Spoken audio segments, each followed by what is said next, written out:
what you've done. You are a great inspiration to other women, and not only women, but I would say the entire race of people, because of like I said, just not giving up and not letting anyone tell you you can't do something.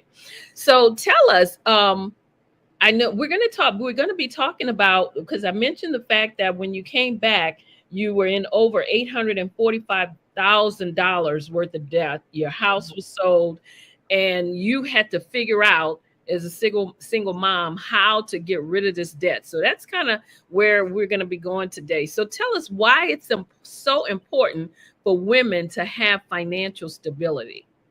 It is so important for women to have financial stability, because for most of the women in our world today, including the United States of America, most women in this nation and throughout the greater world do not have financial stability. And financial instability keeps a lot of women trapped in toxic relationships and chained to toxic jobs. And that financial instability and the financial issues of women grow dependent not just because of being a woman, but also by gender. So, for example, in the workforce today, white women tend to make 80% of what a white man makes for the same exact work. I was about to say even worse, Latina women make about 60% of what a white man makes, and black women make about 40% of what a white woman makes. A white man makes, all for doing the exact same work. So when you have all of this kind of gender disparity with finances, not only are you more susceptible to those toxic relationships and those toxic jobs, but Mhm. also you now have a harder hill to climb. And then add on top of that the desire for many of us to leave the next generation better than what we had. And so then this becomes part of a cycle that feels so hopeless and difficult to break. And when I went through what I went through to get out of that debt and to be able to retire from the military and be home with my family, one of the things that I learned is that it absolutely is possible to win with money no matter how late you're starting. Wow. Now, that's a large amount of debt. $845,000. I mean, most people probably would have just threw in the towel and just said, I just don't know what I'm going to do. Hey, I just kind of put their head under the cover and hope it would go away. So tell us maybe a few things that you did to get rid of such a large amount of debt. All right, I would love to. And if you'll indulge me for just a second, a little bit of a public service announcement. I know that I was so honored to be on your show because of the work that you've done in the federal space, and I know that you're also a veteran, but I was like, "Ooh, I remember her back when I was working at Ditcher in the Pentagon." Oh So my if goodness, you really? if you'll just indulge me a second, a lot of military people come home to this same scenario. Now, the numbers may not be as high. I've met two people who had even more debt they came home to than I did, but Mhm. it's a common scenario for a spouse to come home from a military trip and they have signed to their husband or wife the power of attorney that gives them the rights to make all decisions on behalf of that military member while they're gone, while they're underway, whatever it is, a service they're serving in. And they come home and that spouse has bought a car, a new house, they've got a new man or a new woman, and they leave that military member high and dry. It's a unfortunately common scenario. Thankfully, not as common to have as high of a debt as I had. But Mhm. in those moments, it was so very humbling because here I was at the time that this happened. I was a major in the Air Force and I made really good money. Mhm. And not only did I make good money, but also there is a stigma. I don't know about the Navy or the Army, but at least in the Air Force, there's quite a stigma about military single moms.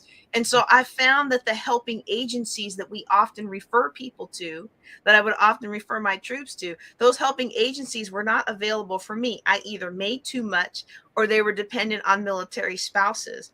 And so, aside from my church, which really did help cradle me through some of that time, cooking for me and giving me things for my clothes for my son at the time, I really did feel hopeless. And I Mhm. had two accountants and a JAG. The JAG, for those of you who don't know, that's a military attorney, tell me to walk away from that debt. But Wow. because of my technical background, I would go into the security officer and say, okay, if I walked away from this, can I keep my clearance? No, No, you wouldn't keep your clearance. no. Okay, a few years later, okay, if I walk away from this, can I keep my clearance? No, you can't keep your clearance. And I couldn't afford to lose the only job I knew how to do. I mean, I probably could have made a life. Now, that's one thing I've learned about successful people. When Hmm. you are successful, you will find a way to be successful in any lane. But in that moment, there was only one job I knew how to do, and that was to be a physicist in the Air Force. And Hmm. that job required the absolute highest levels of clearance, even beyond top secret. So at that time, I didn't have any vision of something else that I could do. And I really did feel hopeless. Wow. And I'm just so thankful. I'm just so thankful that by putting one foot in front of the other and taking advantage of the things that I had within my reach, more things began to open up. So let me tell you something that you might be very surprised at about that debt. Okay. The first 120,000 of it was consumer debt. He had run up credit cards in my name. Hmm. And I attacked that debt. No kidding. I had a Mary Kay business before this happened because I liked their makeup. I had an Avon business because I loved that skin so soft. I Hmm. had a Discovery Toys business because my kid was smart and I wanted to nurture his toys. So I took those three multi-level marketing businesses and I worked them to death. And it wasn't much. It was maybe about 3, 4, 500 a month, but it was something. And then I discovered that I could pick things up at the base thrift store or other consignment shops that hadn't sold, Hmm. buy them in their clearance bags. So maybe $2 paper bag on Fridays, all the stuff that didn't sell in 6 weeks, they just clearance it out. I would swoop it all up. And if the original person tried to sell it for $20, I would come around and sell it for 15. If somebody was trying to sell something for 10, I would sell it for 8. And I made thousands of dollars a month. I didn't know it at the time, but it's called picking. You go get storage sheds, you go to yard sales or things like that. That's literally how I got out of that first $120,000 of debt. Wow. Out of here. I mean, but like you said, that just takes that's perseverance. That's just someone who did not want to give up. And that's kind of one of the things that I also always tell women, that you don't never give up on yourself. Because basically, even though, your husband made the debt, if you had given up, you'd been giving up on yourself.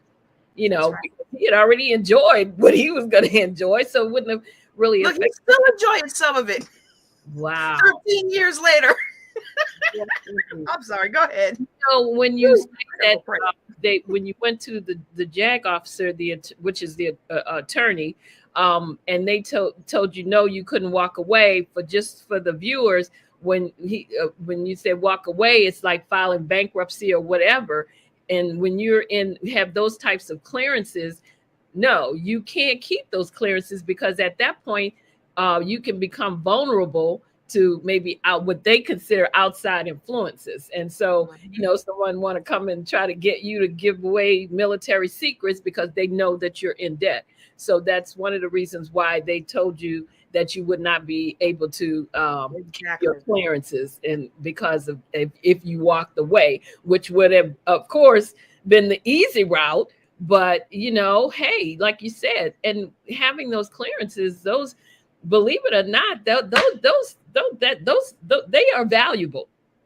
They're valuable because if you have wanted to do something else or go someplace else after your military career and keep that, type of stay in that field, then those clearances would have been an asset to you. So Absolutely. yeah. Absolutely. Wow. I am just, like I said, I am just, so when I saw that $845,000, I was like, I don't know. I don't know what I would have done, but it's like you do what you have to do. And that's the thing about women. We are so resilient. We tend to do what we have to do to get it done. That's for sure. Wow. So tell me, what stops professional women from becoming financially stable? Well, there's three main things that I have found with my professional clients, and I mostly work with women. I work with everybody. Look, I'm gonna take anybody's money, and I'm gonna help anybody win with money. But mostly women are drawn to me, 40s plus. And what I found with most of my clients who are professional, three of the biggest things that stop them is one, it appears to be too complicated.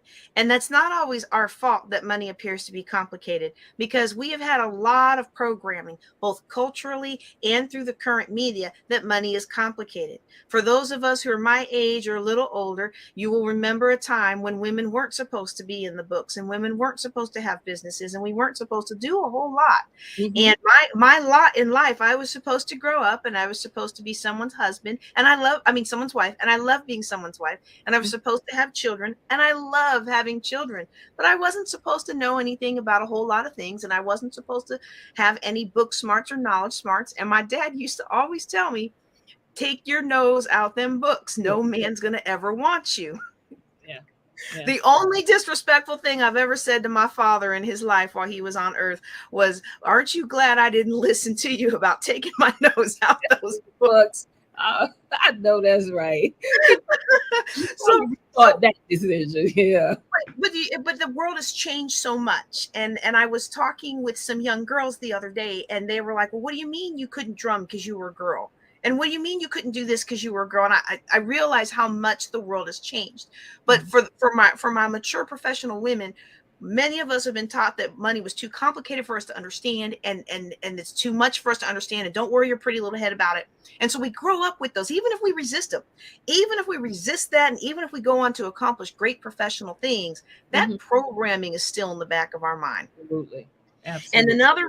another reason that professional women tend to struggle with money or fail to achieve, for despite all of their other accomplishments, is because they are, quite frankly, worn out. Mm. Busy working your job all day long, come home taking care of your family all night long. When can you squeeze in some time for spiritual growth? And oh my goodness, now we're supposed to have self-care. Like, self-care was supposed to be a thing to liberate us. This Mhm. whole self-care movement was supposed to help bring joy and gladness into our life, and some time and peace. But all it did for a lot of us was add one more thing to our to-do list for us to feel guilty about not getting done.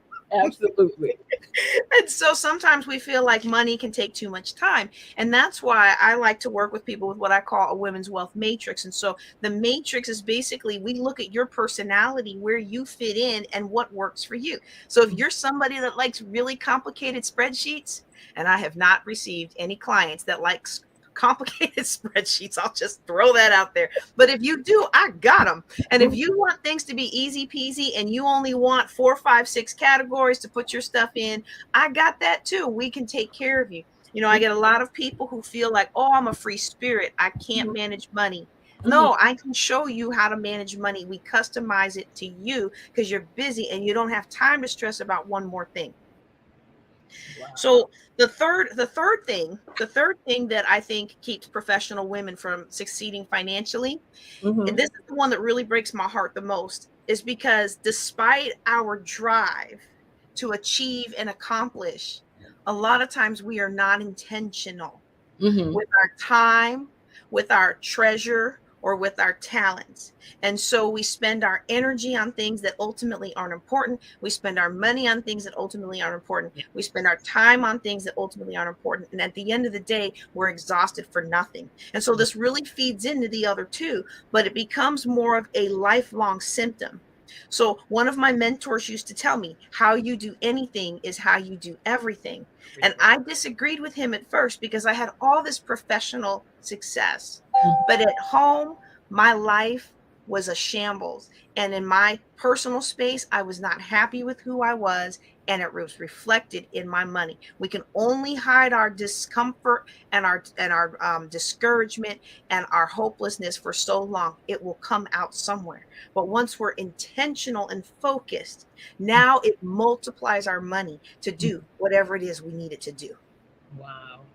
Now, since you've since we've been in this pandemic state, have you seen a lot of women coming to you that are now trying to get out of debt? Because I know when we were all in, home, had to stay home and not go anywhere, they started saying that people were using their credit cards and charging things a lot and different things like that. Are you seeing that a lot now with women coming to you trying to get out of this debt that has been accumulated over the last, say, almost 2.5 years?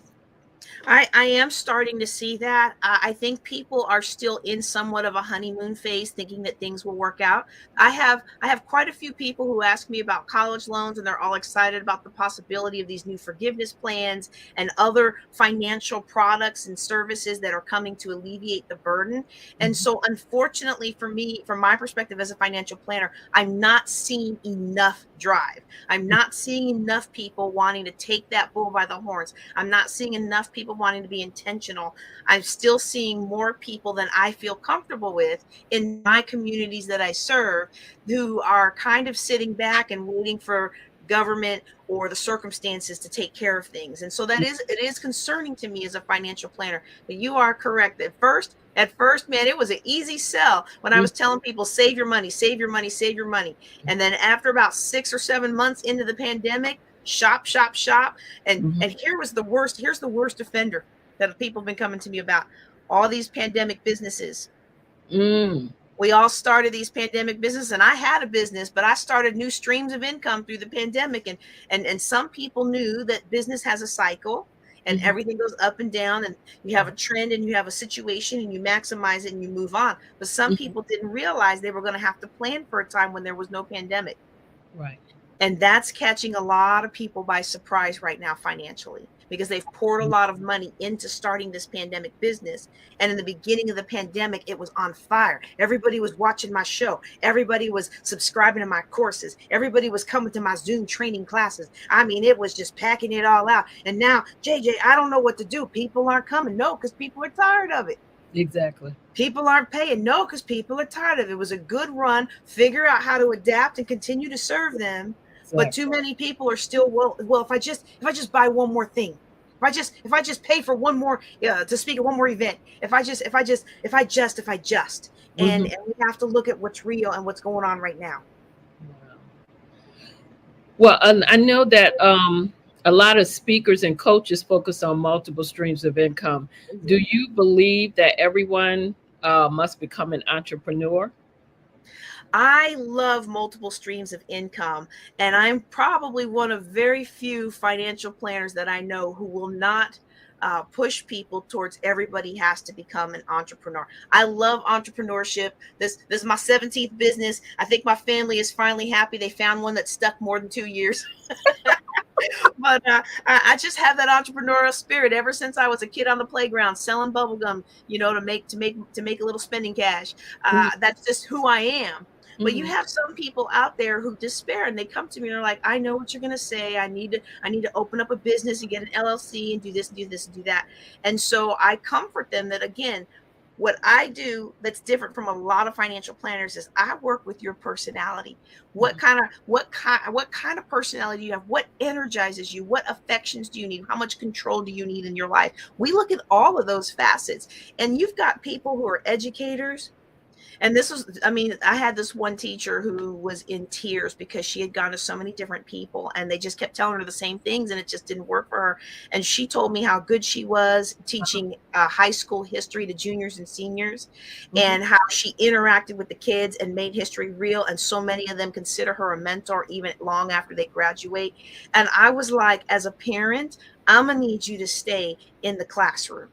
So Mhm. let's figure out how you can stay in the classroom, because you're in a jurisdiction that doesn't pay its teachers enough. And so while I am a huge fan of multiple streams of income, that doesn't mean you necessarily need to become an entrepreneur. It can mean that you can take advantage of ways to use your talents in the gig economy. So for her case, we looked at ways that she could tutor, and her school had a tutoring program. She doesn't have to worry about payroll. She doesn't have to worry about advertising. She didn't have to worry about any of that stuff. She just had to use her talent where it was good. We Mhm. also looked at how she could how she could write a book about her experiences and how to really get into the classroom. Because I did try to slide in, you could consult with other teachers who need to know this. And she's like, I've tried it. It's just not my thing. Okay, but here's how you can allow people to consult with you on a global level. That's a set it and forget it. You write the book, you put it in Amazon, you get paid, it's done. Now, Mm-hmm. I will say, you know this as well as I do. Writing a book is not how you make a lot of money. There is marketing and Right. there is all kinds of other things. But she had Absolutely. something really good to say, which makes it easier to market and easier to get in the hands of people that want to read it. Okay.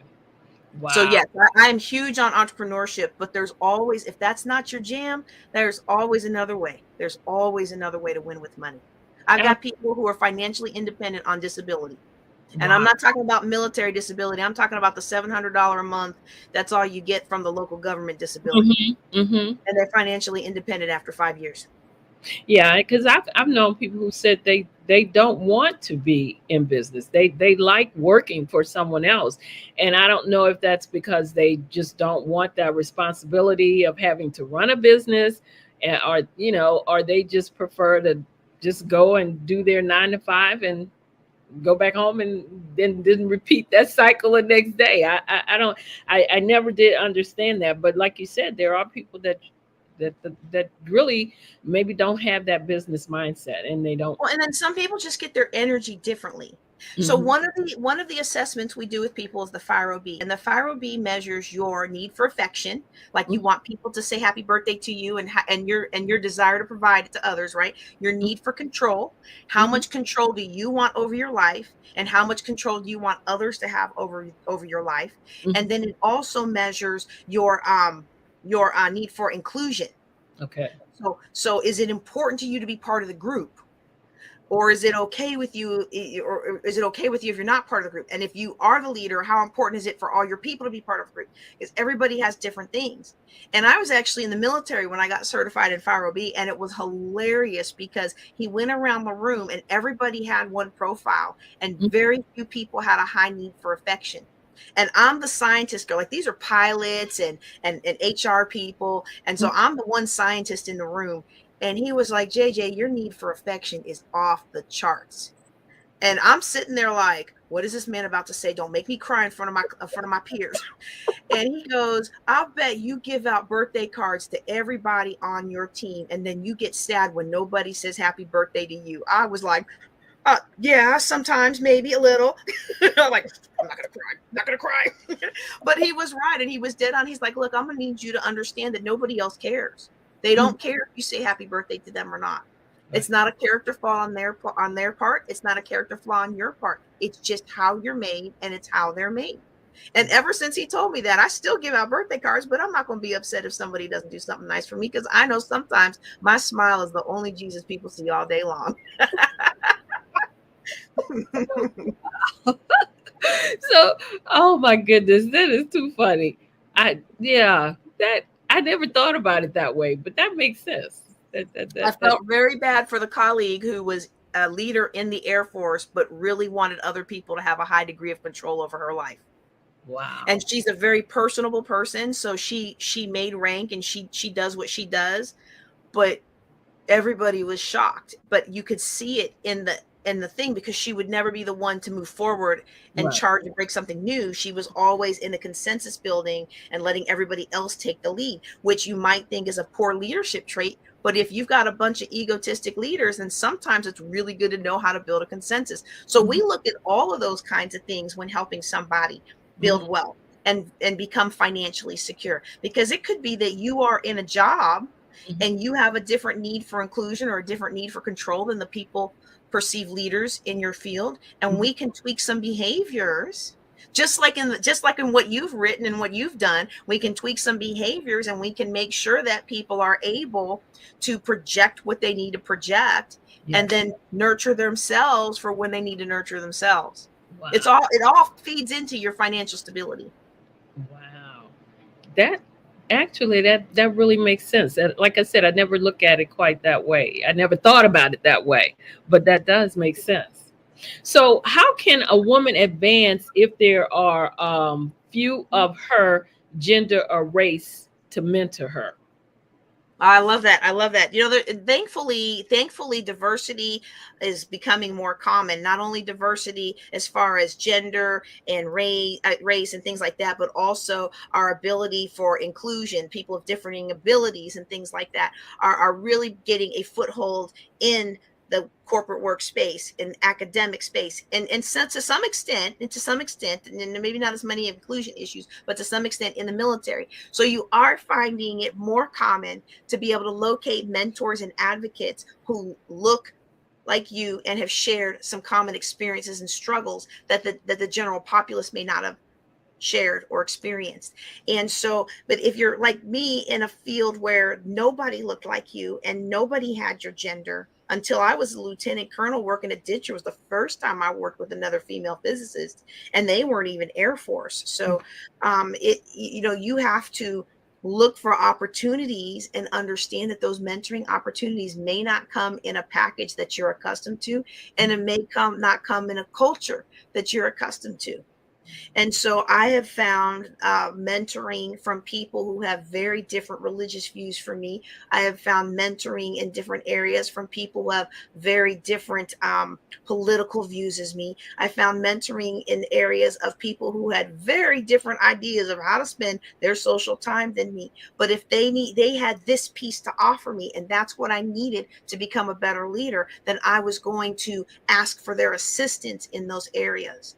And I found that there were those people that, especially when I was in the military, you ask the commander for a mentoring session, they begrudgingly oblige you and put you on the calendar, and you're sitting there for 15 minutes, and you can tell this guy don't want to have nothing to do with you. Okay.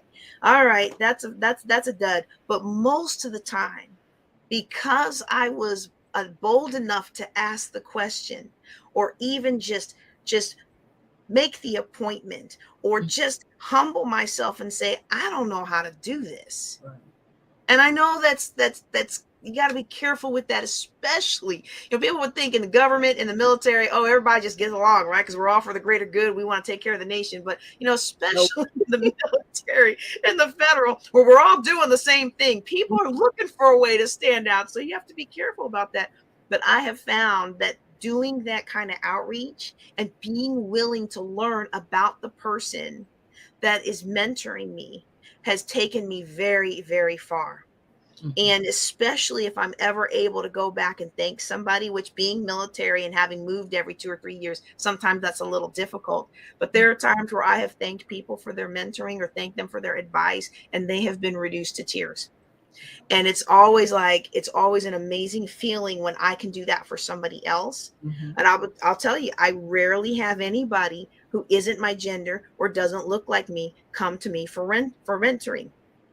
And because we're so accustomed to thinking that the only people we can form bonds with are people that we resemble. Yes. And that's the research shows. The research shows that people, I'm in a doctoral program right now. I'm in my research phase, and the research shows that people mentor people that remind them of their daughters, remind them of their sons. Mm-hmm. Mm-hmm. So how can you make yourself into that category? I just want to encourage people not to take themselves out of the running, because more times than not, the people that I approached about mentoring, they were receptive. I even had one boss who was probably the worst boss anybody ever had, and he was a terror. I mean, people were on medication. And as the safety officer, I literally had to come to him and say, sir, I'm your safety officer and I'm your suicide officer. And I need you to know that your leadership style, there are people here who are about to check themselves into mental health, but they're on these and that medication. And we have one person that I've reported who is a threat to the workplace because they are determined to do something to you. Yeah. And that kind of boss, even that boss, when I went in for mentoring, how come all these other people are getting school slots and I'm not? What do I need to do to get a school slot? Mm-hmm. Even that guy who couldn't stand me gave me the last school slot that year. Wow. So, and the reason, when someone else asked him, well, what did you give her the slot for? Because she came into my office and she advocated for herself. Wow. So I want to encourage you, even if you're quaking in your boots, even if you're just not sure, do like the women that you have seen on the Success for Women show have told you, and get out there and grab what you want out of life. Absolutely, absolutely. Do you see a lot of, or do you have a lot of female veterans coming to you, especially for the financial part of it? Because I know that they get, like you said, services, even though they may have those services on the base or whatever, sometimes they're not always as effective as maybe someone like you could be helping them out. I do get a fair amount of military. I will say it's not as much as I would have liked. And I think that's because the nature of my career and the rank that I had on a lot of Air Force bases, I was one of the highest ranking people on base, even at Lieutenant Colonel. And Mhm. so, it's kind of difficult to want to go to somebody who is the chief of protocol and they're 4-star general's right hand man. I'm a gal, right? So, wants to go to the deputy chief scientist. Like people didn't want people didn't want to expose themselves to someone who had a direct seat at the table. And so there are other financial planners with military background who have served more military in their past than I have, but I'm okay with that. I offer free coaching to military active duty members. I offer free coaching to Gold Star and Blue Star families. And so those two avenues are how I do get most of my military people. Wow. Wow. Well, this is definitely, you've given us some great nuggets. We're going to take a break. As you know, you're listening to our viewing the Successful Women show. My guest is JJ Conway, and we are going to take a break and come back and listen to some more of her great nuggets that she is sharing with us today. Hi, I'm JJ Conway, and I want to welcome you to Building Wealth Together. This conference will help you shatter limiting beliefs, equip you with the tools you need to succeed with money, and give you the confidence that you can win with money. It's never too late to win with money. It doesn't matter where you're starting from. It doesn't matter what you've been through. It doesn't matter what anybody says about you. You absolutely can win with money. I came home 12 years ago from a military trip to find my house sold, divorce papers, and $845,000 of debt in my name. As a single military mom, I had to learn how to hustle, and I learned how money worked and how to make it work for me.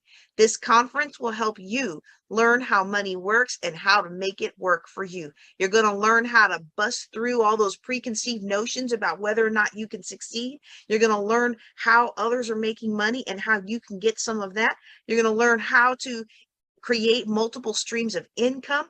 You're going to learn how to invest. You're going to learn how to invest in real estate, in crypto, and all kinds of esoteric things that you thought were only for the super wealthy. It's for you.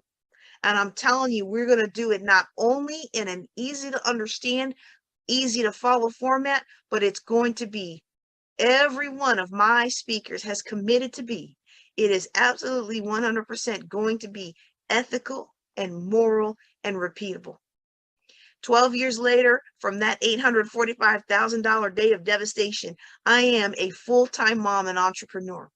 I wouldn't change my life for the world. And I hope that one day you can say that you are financially independent. I'm JJ Conway. Welcome to Building Wealth Together. As women, you and I will contribute more to our organizations, more to our families, and more to our communities. When we show up to rise up, everyone wins.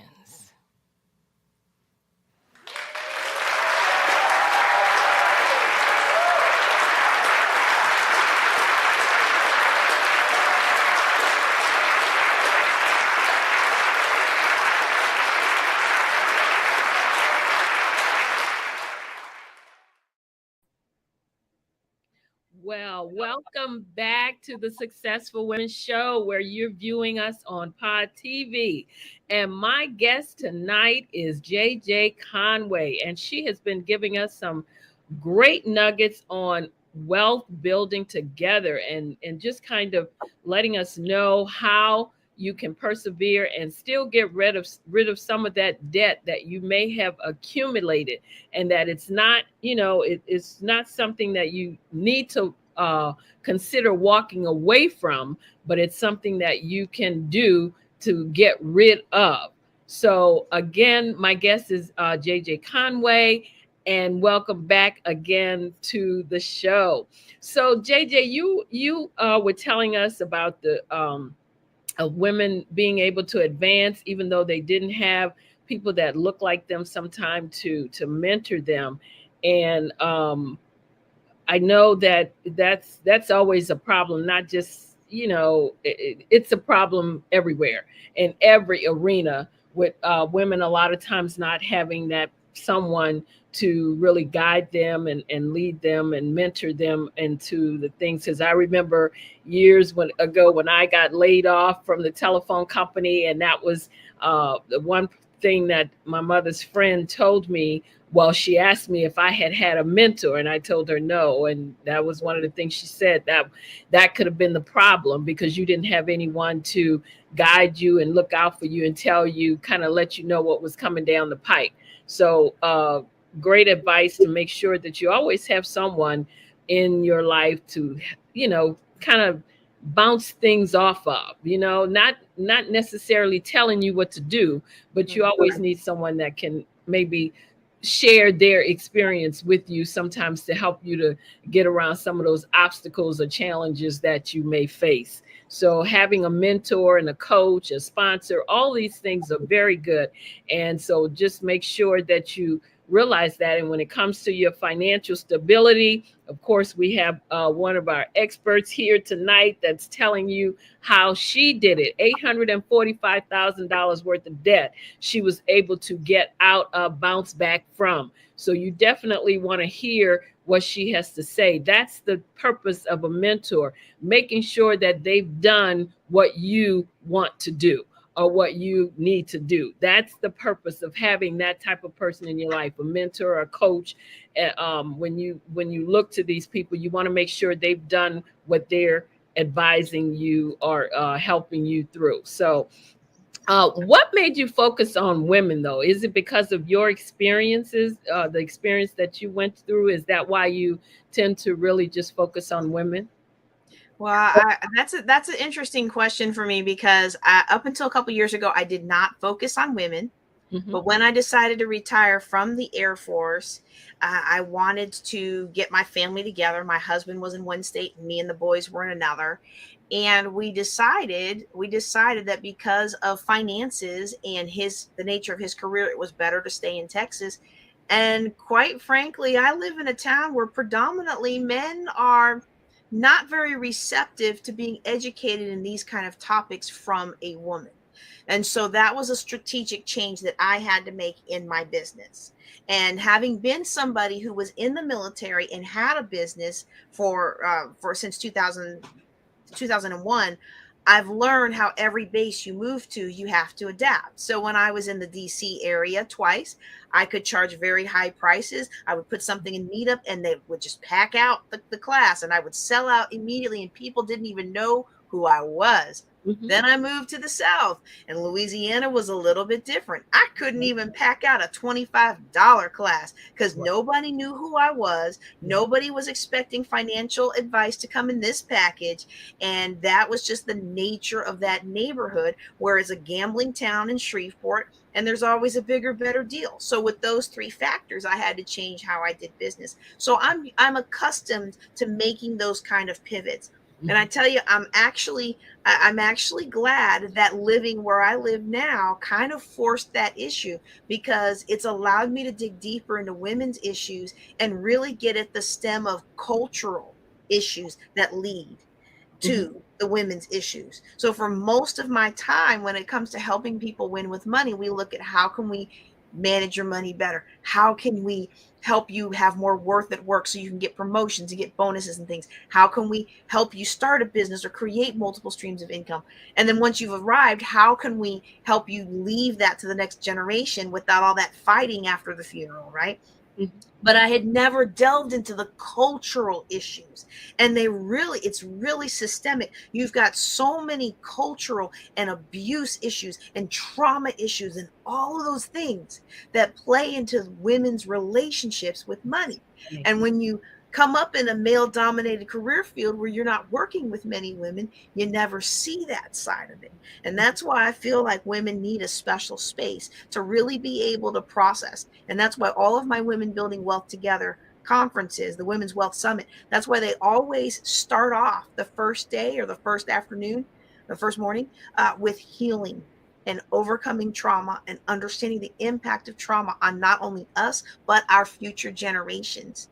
A lot of us are in financial bondage, not because we're not smart enough. It's not because we didn't have the opportunities. It certainly isn't because we don't work hard, because we absolutely work hard. It's because we've got these residuals of the trauma our mothers and our grandmothers and everybody before us went through when it came to finances. Mhm. And we have to overcome that and forge our own way forward. Wow. Wow. That is so true. So you mentioned your conference and your summits. Do you have any thing coming up in the near future that we should know about? Absolutely, absolutely. We have in November the Women's Wealth Summit coming up. It's at womenswealthsummit.com. And some people, if anybody in your audience already followed me, they might note that we did a Women's Wealth Summit in May. Mhm. But what we have decided to do is the overwhelming response is that we will conduct summits 4 times a year. Now, just so everybody knows, next year is going to be our 10th anniversary of the Women's Wealth Summit. So Okay. I haven't picked the location yet. I'm submitting some requests for proposals, but I tell you what, it is going to be a big to do, and it's going to be the same dates, November 8th through 10th. So strap on in, hang on, and let's get this thing done because it is time for us to put all of our hard work and energy into changing communities. That's why a lot of us do what we wanted to do. We Mhm. wanted to change people's lives. We wanted to change our lives, Mhm. not just go to work and be miserable. Yes. It's time to elevate, and it's time to enjoy life and enjoy the fruit of our labor. Absolutely. And that way, when you decide, I want to retire, if when I'm 55 years old, you can walk out that door and not have to look back because you've gotten everything in place where you can be able to do that, That, I And mean, not only that, oh, go ahead, go ahead. no, I was just going to say that's a great feeling. That is a great feeling. And Hmm. it's not only that. This is one thing that that was revealed to me as time has gone with some of the struggles that I had at the end of my military career. And that's a whole nother financial discussion, what people go through at the end of their military careers. Hmm. But what I realized, or what was revealed to me, was that even if something devastating financially were to happen again, and I pray it never does. I pray I got all the lessons I needed to learn out of that season of life, and I never have to go back to it. But if I do, I am confident that these financial principles that I have lived out and that I teach will allow me to pick back up, dust myself off, and get back in it again. I don't have the stress, and I'm not worried. It's not because I think my bank account's going to be there tomorrow, because money can be here today and gone tomorrow. But I have the skill set and I have the network to make sure that I'm never going hungry again. My kids are not going to go hungry. My future generations are going to be well placed to do everything that they want to do if they take advantage of those opportunities. And that's a confidence that many of us, even people with millions of dollars in the bank, don't have. And that's what I want for every one of your listeners.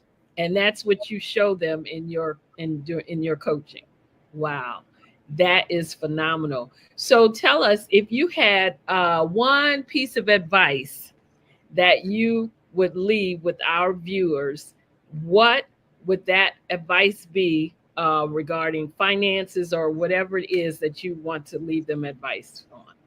If I could only leave one piece of advice. Oh, hey, look, I'm open to Oxon Hill. Look, I got property in Brandywine, Prince George's County, up in Once you Baltimore City. get the Look, heart, I'm here for it. Give me some concessions and some amenities, and we will take the conference back to its roots in the DMV. Woo-hoo-hoo. that All would be great. National Harbor. That's just around down the block for me, so it wouldn't be far at all. Okay, so one thing I would leave everyone with is a lot of times it's really easy to believe that our sister, our brother, our children, our mom can succeed, our friends. It's really easy for us to believe that there's all this greatness and abundance for them. The very first thing that we need to do before we can even be intentional about using our money and about doing the things that we are called to do, first we have to believe not only that there's abundance in this world, but that some of that's for us. Yes. We have to believe that some of that is for us and it's okay to go for it. Yes. So I would encourage everyone on the line today, whether you're watching live or watching after the fact, take a look at your life. Take a look at your intentionality. Take a look at where your results are flowing. Not the result you're getting in this moment, but where's the flow? I had all those letters after my name, and I had all those accolades military wise, and I had a nice little piece of rank on my shoulder. But my trajectory was going downhill because I had never believed after all that time that it was for me. I had listened to the naysayers of my past. And it didn't matter how many marathons I ran, I was never good enough. It didn't matter how many committees I chaired or how much funding I got for this program, I was never good enough. It didn't matter how many poor programs I resurrected, I was good at that. You know, the bosses would give me something that was trash and I would turn around and turn it into gold. That was what I was good at, but it didn't matter because inside it was never going to be enough until I felt like I was enough. And you are enough today. Wow. So I'm going to encourage you all with that. Well, ladies and gentlemen, viewers, you have it from JJ Conway. You know, I've always told you never give up on yourself and always believe that you are valued, you are worth it, and you can do it. So she is telling you the same thing. I had one of our viewers, Adrian Bennett, telling her that she should bring her conference to National Harbor in Oxon Hill, Maryland. And I want to thank my viewers, Renee Willett, who's always supporting us and always putting some inspirational things out in our chat room whenever we have a guest. Want to thank her for also being out there in the audience. And again, you've been listening to the Success for Women show. We're here every Friday. My guest tonight has been JJ Conway. And in case you did not hear me when I first introduced her, she's now a lieutenant colonel or retired lieutenant colonel from the Air Force. And she was the first Black to serve as a physicist in the Air Force, despite being told by the Air Force that Blacks can't do physics. So now, with that kind of naysaying and with that kind of enthusiasm that she has shown us tonight, we know that we can push forward and we can persevere because she has shown us an example of how to get out of $845,000 worth of debt. Now, most people would have, like I said, would have buried their head in the sand and walked away. She did not. She persevered. She got from under that debt. And now she's showing others how to do the same thing. So I want to thank you tonight for being on the show. It has been great. I'm telling you, I am just in awe. I really am. And it was just a pleasure to have you here to have a conversation with you, for you to come and share with us. Let us know again. You said your conference is going to be in November. Did you have the dates for that, or? Yes, November 8th through the 10th, both this year and next year, November 8th through the 10th. This year will continue to be online. Next year will be a hybrid event. womenswealthsummit.com. Yes. And tell us how we can reach out to you. If any of the viewers want to contact you, how can they reach you? You can find me on most social media as at JJ Knows the Way. On TikTok, someone got that one because I dragged my feet, so it's at JJ Knows the Way Real.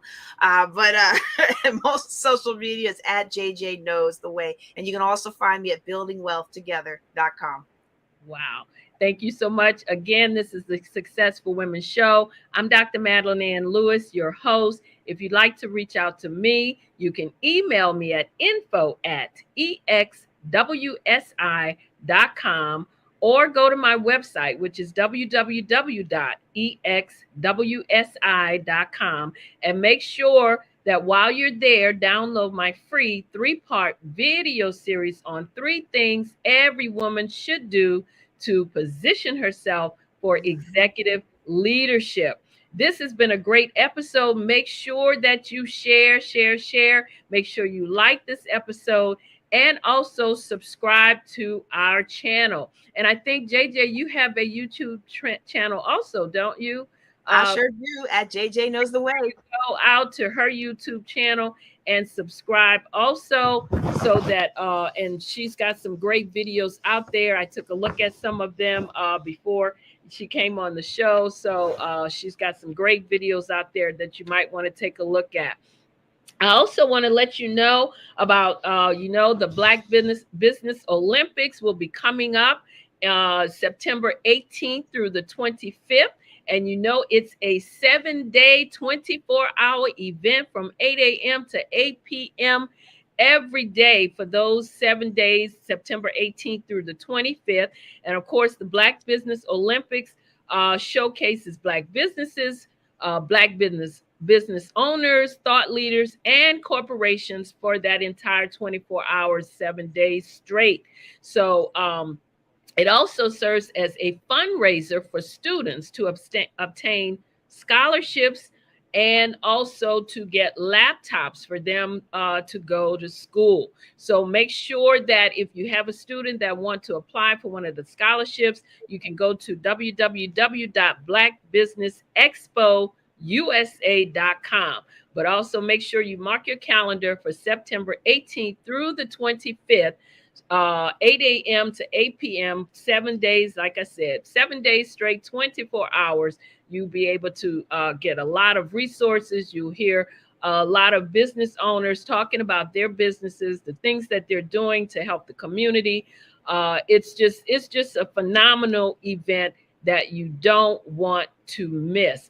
Also coming up in September, which is September 9th, is our monthly Entrepreneur Connections event, which I am one of the hosts for that. And it's from 11 a.m. to 12 noon.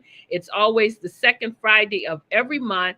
And this is for women business owners. And you will be able to tell everyone what you do, what you might need for your business, and also how you help others in your business. You have to register. So to do that, just email me at info@exwsi.com. And of course, I always make sure to let you know to go and take a look at my TEDx talk. You saw just a little clip of it during the commercial. If you'd like to see the entire TEDx talk, is on my YouTube channel. Just put in Dr. Madeline Ann Lewis, and you'll be able to see the TED Talk in its entirety. I'm so excited. It's almost at 100,000 views. Yes, I'm excited about that. So help me to get over that hump to 100,000 views. My goal is to reach 1 million plus women with this TEDx Talk. So that's why I'm so happy that it's definitely getting up there, and I'm happy about that. So make sure that you go to my YouTube channel, take a look, make sure you like it also, but look at it in its entirety. And again, you put in Dr. Madeline Ann Lewis, and it'll come right up for you. Again, I want to thank my guest, JJ Conway, for being here tonight. She has just given us some great nuggets. I just can't thank you enough for being here. This has been the Success for Women show. We are here every Friday at 7 p.m. Eastern Standard Time. Again, I'm your host, Dr. Madeline Ann Lewis, helping women to accelerate the path to success. I want to thank you all again for joining us. Thank you to my guests. I love you all to life. As always, be well and stay safe out there. Bye-bye. What if you could build your own city? A place where every child can find nurturing people to help them achieve their full potential. A place where every adult can access job training support. Where health education is abundant. Where social justice ruled the land. A place without limitations. Welcome. You have arrived at STEM City, USA. It is what every city should be. A safe and trusted community where you find people and resources to help you become everything you are and beyond. STEM City is unlike anything you have ever experienced. It is a digital twin of the world around you, only better. STEM City is about energy and soul renewal. It is more than a digital world. You can almost feel the power of live cultural events, music, and theater. STEM City promises a better future for children with caring mentors and hands-on activities with dedicated tutors to support our youth. STEM City is your passport to a healthy lifestyle with weekly events addressing our community's many issues. STEM City is your financial well-being with helpful information on wealth management, career advancement, job training, and so much more. STEM City is the community you deserve. It is the city where your dreams can come true. STEM City USA, a place in the sky that is accessible to all who reach for the stars.